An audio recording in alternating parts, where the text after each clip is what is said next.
RCN. Le son de la différence.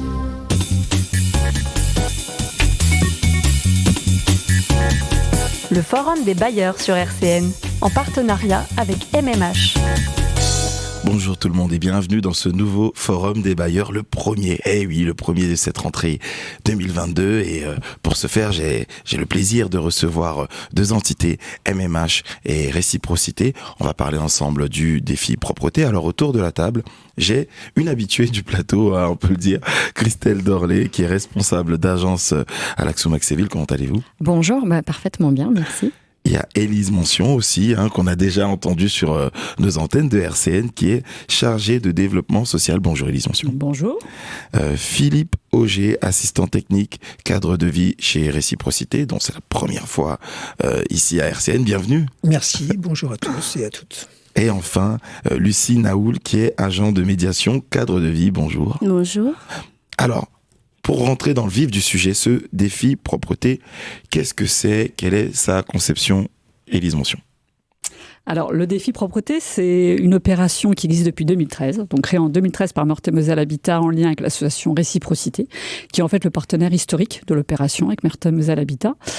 Donc, en fait, c'est une vaste campagne de sensibilisation au respect de l'environnement et du cadre de vie qui est réalisée au travers d'entretiens individuels avec les familles. Voilà, donc les échanges portent sur les règles, le rôle de chacun en matière de propreté des parties communes et du cadre de vie. Donc l'idée, c'est de susciter l'engagement, d'encourager les comportements citoyens adaptés, et de personnaliser aussi la relation entre les personnels en charge du nettoyage et les locataires. Voilà. Donc presque 10 ans que cette opération existe. Donc de quel constat elle est née cette opération ? C'est parce que vous avez peut-être vu des choses où vous avez dit il y a quelque chose à améliorer là et puis ça a commencé, c'est ça ? Alors effectivement, il y a de vraies attentes de la part des habitants sur la question de la propreté et du respect du cadre de vie. Donc nous, on intervient au quotidien, par le biais de nos prestataires ou de nos agents. Et puis on cherche évidemment à travailler de manière constructive avec les habitants sur ces questions. Donc pour nous, l'idéal était effectivement de pouvoir mener des entretiens individuels, d'échanger avec eux et puis de travailler main dans la main en fait sur cette thématique. Voilà, de leur dire on passe du temps avec vous pour essayer d'avancer sur ces difficultés, parce qu'il peut y avoir des difficultés, et puis essayer de trouver des solutions ensemble. Et comment les locataires ont accueilli cette mise en place du défi propreté ? Maintenant, je pense que vous avez une expérience de 9 ans pour pouvoir en juger. Quel a été leur accueil ? Alors l'accueil est très bon, globalement. Donc les familles sont ravies de pouvoir passer un petit peu de temps en fait avec les médiateurs pour échanger justement parce qu'on n'a pas toujours le temps de le faire. Nous, on aimerait bien passer plus de temps, mais on n'a pas toujours le temps, et c'est pour ça qu'on demande aux médiateurs de réciprocité de passer du temps avec les habitants. Donc c'est très bien accueilli. Après, effectivement. L'idée, c'est aussi d'apporter des solutions. Donc, c'est vrai que les solutions ne sont pas forcément immédiates. C'est compliqué d'apporter quelquefois des solutions immédiates et des réponses immédiates, mais au moins, on peut essayer de réfléchir ensemble. Et puis, on transmet aussi beaucoup d'informations au moment de ces entretiens. Des informations que les locataires n'ont peut-être pas forcément sur le tri sélectif, sur la gestion des encombrants, par exemple. Donc, on n'hésite pas à rappeler les règles sur comment obtenir une carte de déchetterie, rappeler aussi l'existence d'un service de collecte d'encombrants à domicile, qui a été déployé sur le quartier Champ-de-Bœuf, notamment en 2021. Donc voilà, c'est en plus de la sensibilisation, on donne beaucoup d'informations. C'est vrai que les locataires accueillent très positivement le fait que on leur redonne ces informations-là. Philippe Auger, quel est le rôle de Réciprocité dans tout ça au final ? Waouh, vaste question. Le rôle de Réciprocité, c'est de se faire le porte-parole des MMH, de mettre en commun un protocole qui vise à rassurer les gens sur une potentielle évolution de la situation. Qu'est-ce qu'on peut faire tous ensemble pour améliorer le cadre de vie ? Et ça fait combien de temps que Réciprocité est liée à cette action ? Donc, partenaire historique, comme le rappelait Madame Mention, donc depuis 2013, et sur de vastes communes du Grand Nancy, de la métropole. Donc votre rôle de médiation, il consiste aussi à faire passer ces informations-là sur la santé du cadre de vie, sur des aspects, je dirais, écologiques. Entre autres, entre autres, effectivement. Et puis donner aussi ce sentiment que, dépendamment du fait qu'on est tous conscients que c'est pas simple, on ne renonce pas et on est toujours là pour, comment dirais-je... Pour accompagner. Oui, voilà, accompagner. Et puis tenir informé des évolutions aussi, puisque les évolutions sont nécessairement mises en pratique. En pratique, merci. Et Christelle Dorlé, quelle est l'importance de réaliser ce défi-là pour MMH ? L'important, c'est de, je pense, montrer aux locataires que, comme vous le disiez à juste titre, on ne renonce pas parce qu'effectivement, ce n'est pas des problèmes qui sont nouveaux. On avait notamment une enquête de satisfaction, des enquêtes triennales qui sont en fait menées par tous les bailleurs, donc qui a été menée en 2021. On a les résultats en 2022 qui nous l'ont confirmé. Il y a eu une légère baisse du taux de satisfaction du cadre de vie des locataires. On est à peu près tous autour de 70% pour les bailleurs. Et donc, c'est de se dire, non, on ne renonce pas. Et donc, ce défi qui existe depuis longtemps, moi je pense, un moyen de montrer aux locataires qu'on est là et surtout qu'on les écoute. Alors on délivre de l'information, c'est une chose. Je pense que les médiateurs passent du temps avec les locataires pour aussi, parce que parfois on peut se faire de fausses idées du pourquoi les parties communes peuvent être soit dégradées, soit pas aussi propres qu'on l'imagine. Et au moins, ça nous permet, nous, qui sommes sur le terrain, d'avoir une vraie vision du ressenti des locataires pour leur parfois donner de l'information si on a l'impression que parfois c'est une information qui est erronée, mais en fait, la plupart du temps, on se rend compte que leur vision est plutôt juste et collacée à la nôtre. Et puis ensuite, mettre en place des plans d'action. Qu'est-ce qu'on peut faire pour améliorer et de notre côté et aussi parfois du côté des locataires, des habitants au quotidien, parce qu'effectivement, comme vous le disiez, ça nous concerne tous, ça concerne l'environnement et le respect du cadre de vie, c'est aussi les associer au plan d'action qu'on peut mettre en place pour améliorer ça. Et ce plan d'action-là, il se prépare. Lucie Naoul, qui est agent de médiation cadre de vie. Alors, je rappelle juste, petite parenthèse, que le défi propreté, c'est de début juin à mi-novembre. Donc, si on se projette un peu en arrière, avant juin, quand vous parlez avec les locataires de ce défi, comment vous emmenez le sujet ? Alors, notre démarche, elle est plus ou moins moins protocolaire. On va dire, on va vers les gens, on a cet uniforme-là, on a MMH derrière nous, mais aussi on a cette diplomatie de passer l'information sous forme de discussion, de dialogue, écouter ce que eux ils ont à dire, et puis sans toutefois les offenser en disant c'est de votre faute, s'il y a des encombrants, c'est de votre faute, s'il y a des nuisibles, c'est de votre faute. Donc, on essaye de passer l'information, mais le plus doux possible pour pas heurter, pour pas vexer les gens. Et aujourd'hui, nous avons constaté en fin de mission une véritable amélioration. Alors, d'entrée de jeu, les usagers, ils ont su nous faire savoir que s'il y avait des incivilités ou tout autre, c'était pas de la faute des MMH parce que tout était fait dans les règles de l'ordre, le ménage il avait été fait et que c'est le bon vouloir de chacun au fait. Et nous notre but, notre devoir aujourd'hui, c'était de vraiment leur faire comprendre que on peut faire mieux, ils peuvent faire mieux et il y a qu'à eux que tout tient, c'est pas à nous. Et voilà. Et on a constaté une nette amélioration du début à la fin de la mission, quoi. Donc peut-être l'objet le plus délicat à aborder, c'était ce fait de la culpabilité qui était ni du ressort de MMH, ni du ressort des locataires. Et c'était peut-être ce message-là qu'il était important de faire passer. Important de faire passer sous forme de dialogue, de discussion. On a indexé personne, ça a été la faute de personne. Et les gens, ils l'ont plutou bien pris.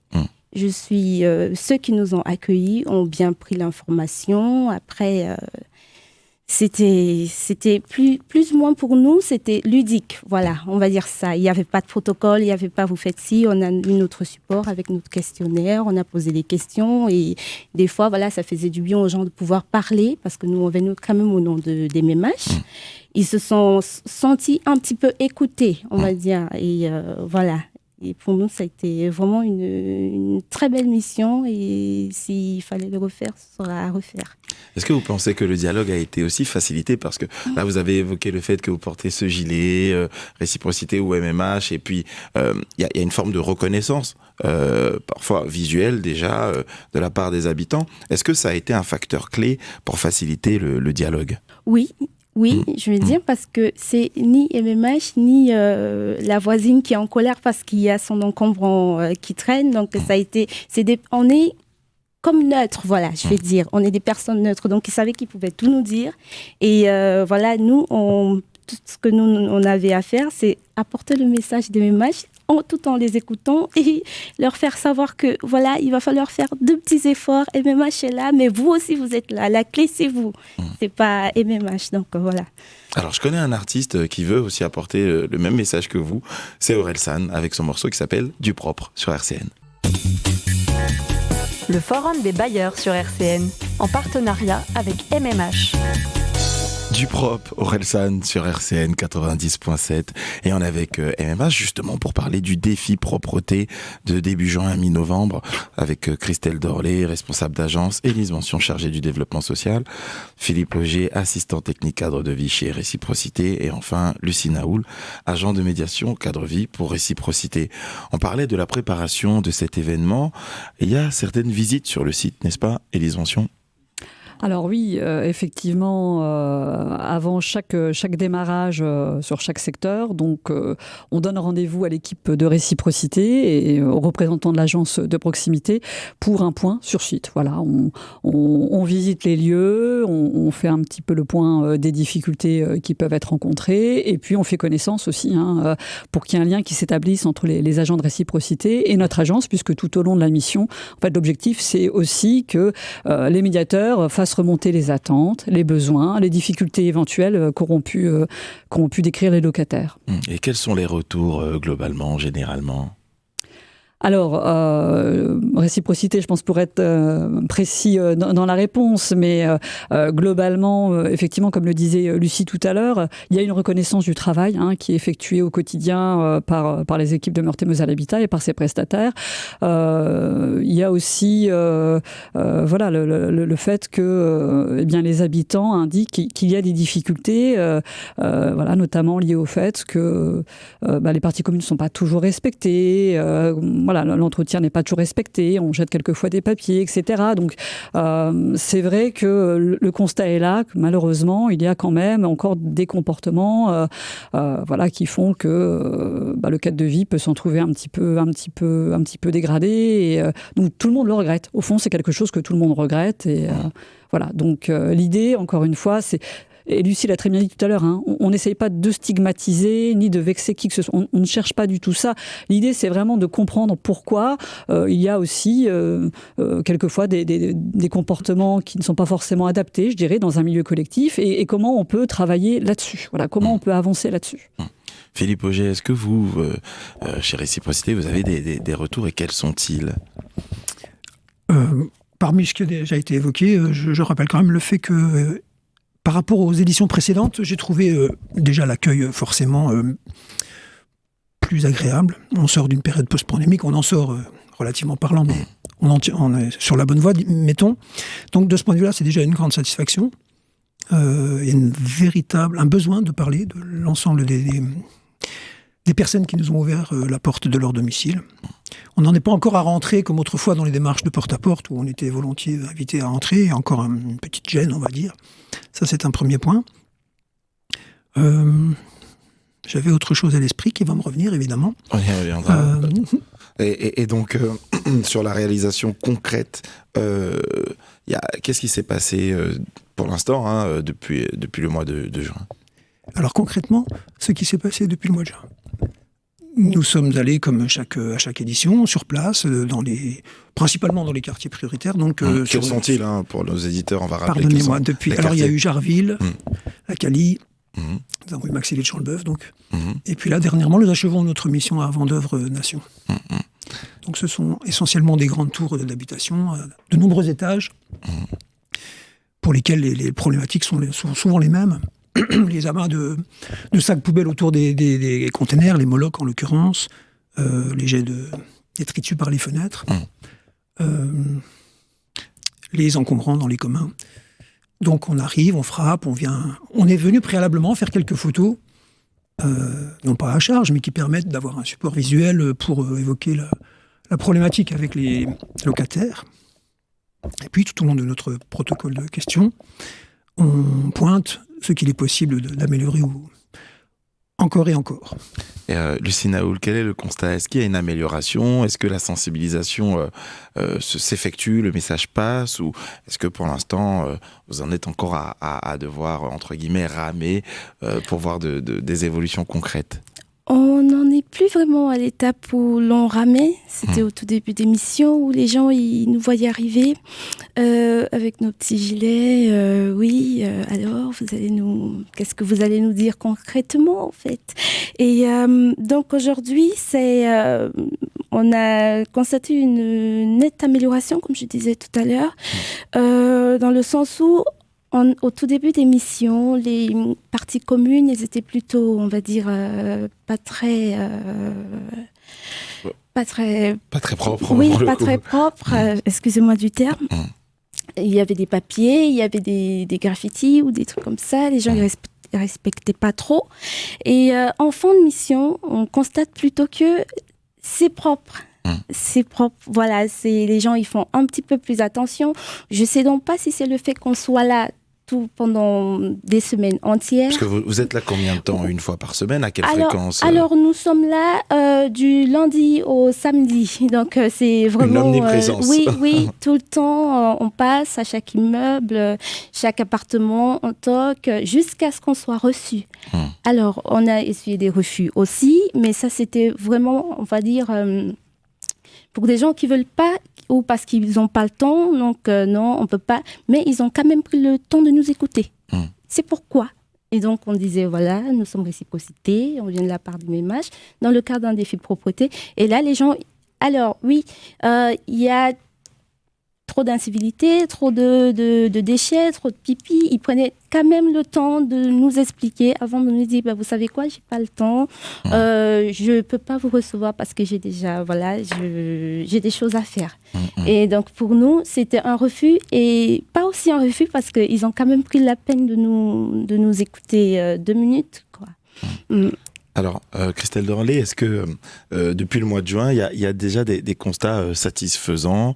Et puis, est-ce qu'il y a, selon vous, des points à améliorer pour arriver à terme de ce défi mi-novembre ? Alors, pour ma part, en concernant du coup l'agence de Champ-le-Bœuf, le constat satisfaisant, ça a été plutôt le retour finalement de réciprocité, où la satisfaction était de constater qu'en fait, les locataires, pour beaucoup, étaient conscients du travail des agents d'entretien, qu'ils soient des personnes Meurthe-et-Moselle Habitat ou alors les sociétés de ménage, de dire oui, on voit que le travail est fait, que les gens sont là, que nos responsables de site sont sur le terrain, les agents de proximité.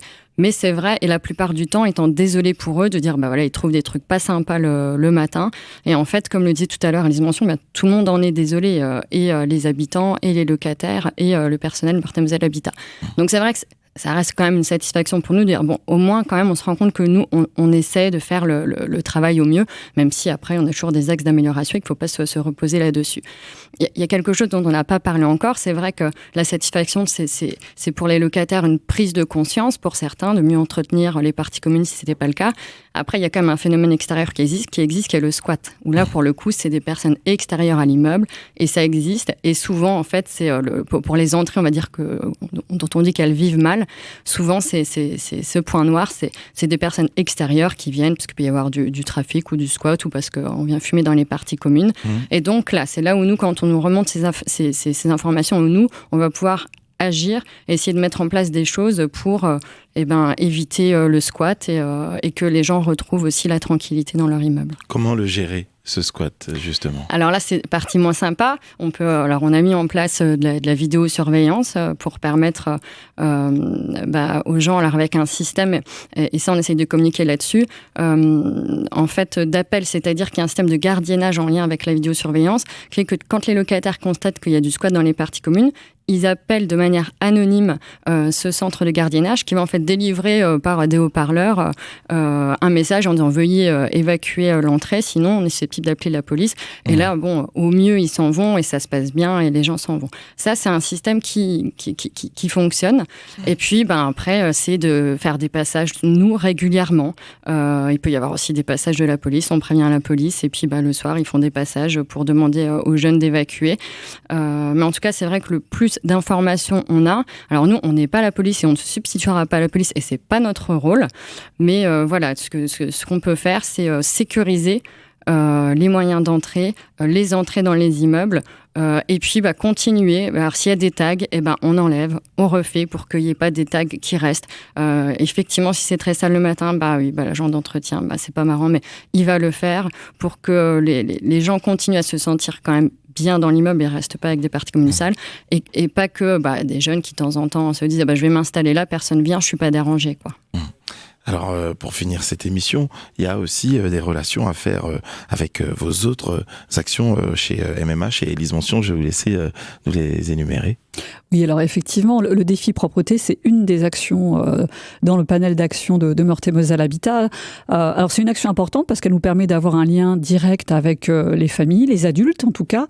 On a d'autres actions, notamment en direction des enfants, comme le Trophée des Fair Play ou encore le Basket City 54, donc qui nous permet aussi de travailler un petit peu sur l'avenir, c'est-à-dire de proposer des activités sportives aux enfants tout en les sensibilisant dans le cas d'ateliers citoyens sur la citoyenneté, le développement durable, etc. Donc, c'est vrai que le défi, c'est une des clés, en tout cas d'entrée, une des clés qui nous permet de pouvoir échanger avec les familles, mais il y en a d'autres. Donc, les animations avec les enfants, des actions de fleurissement de quartier. On a Fleur de quartier qui est aussi développé progressivement sur les quartiers de la métropole du Grand Nancy.